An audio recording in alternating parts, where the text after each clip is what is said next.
সূরাতুল হুজুরাত অনেক গুরুত্বপূর্ণ একটা সূরা, একটু খেয়াল করেন। এখানে নবীজি, হুজুরাত শব্দের অর্থ হুজুরাতুন থেকে কামরা, নবীজি যে কামরা যে রুমে ছিলেন পিছন দিক থেকে এসে ডাক দিত, ইয়া মুহাম্মদ উখরুজ ইলাইনা সাল্লাল্লাহু আলাইহি ওয়াসাল্লাম। ওই যে কিছু লোক আছে না, আদব কায়দা নাই, আইসা হুজুরের নাম যদি হয় আব্দুল্লাহ মনে করেন, কারণ হুজুরের বাড়ির বড় হুজুর বাড়ির পিছনে এসে কয়, কিরে আব্দুল্লাহ,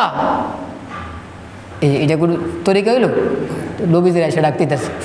আল্লাহ কোরআন আয়াত নাযিল করে বলতেছে এই সূরাতে, এরা যদি এইভাবে না ডাকিয়া নবীজি বের হওয়ার অপেক্ষা করতো অনেক ভালো হইতো। কে বলতেছে? আর শুরু দিয়া বলতেছে নবীর সামনে আগে বেরো না। কি অর্থ? নবীজি যদি কোনো কথা জিজ্ঞাসা করে তখন কথা বলো, আর যদি জিজ্ঞাসা না করে তো উল্টা নবীরে পরামর্শ দিও না। এবং নবীজির সামনে যেন আওয়াজ বড় না হয়। একবার সাহাবীদের একটু আওয়াজ কি হয়েছিল? বড় হয়েছে। তো আল্লাহ তাআলা বলতেছে নবীর উপরে যদি আওয়াজ বড় হয়, হইতে পারে তোমার পিছনের সমস্ত আমল বাতিল হয়ে যাবে। নাউজুবিল্লাহ। কত বড় ধমক না ভাই! এই হুকুম আজও আছে।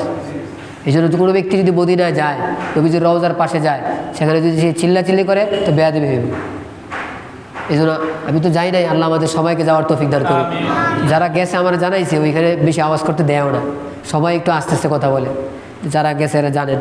তো যদি কেউ জোরে বলে তো বোঝা গেছে দূরতে আইসে, আদব কথা শিখে নেয়।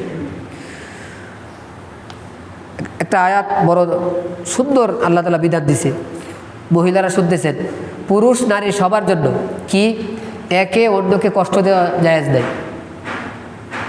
যত ঝামেলা হয় এইগুলো এই কারণে, কিন্তু একজন একজন প্রতি যে রাগ হয়, কেন কষ্ট পায় রাগ হয়?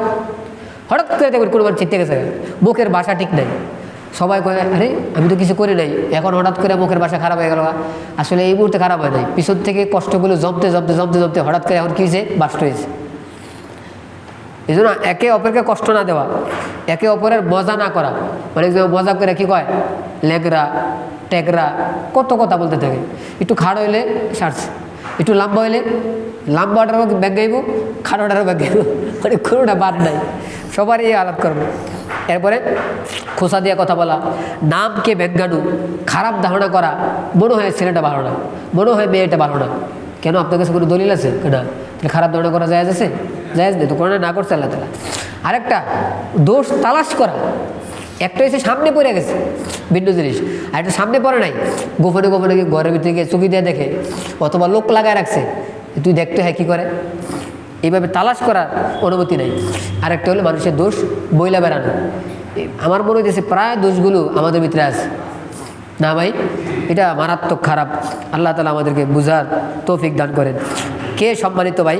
আল্লাহ বলতেছে সম্মান বংশের হিসাবে না, সম্মান রাষ্ট্র হিসাবে না, সম্মান ব্যক্তি হিসাবে না, সম্মান হলো যার দিল যত ভালো সে সম্মানিত। আল্লাহর দরবারে সবচেয়ে সম্মানিত কে ভাই? যার দিল যত ভালো। এই জন্য এটা ভাববেন না যে আজকে সমাজে আমার দাম নাই।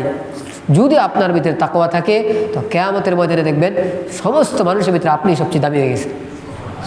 আল্লাহ তাআলা আমাদেরকে বোঝার আমল করার তৌফিক দান করুন।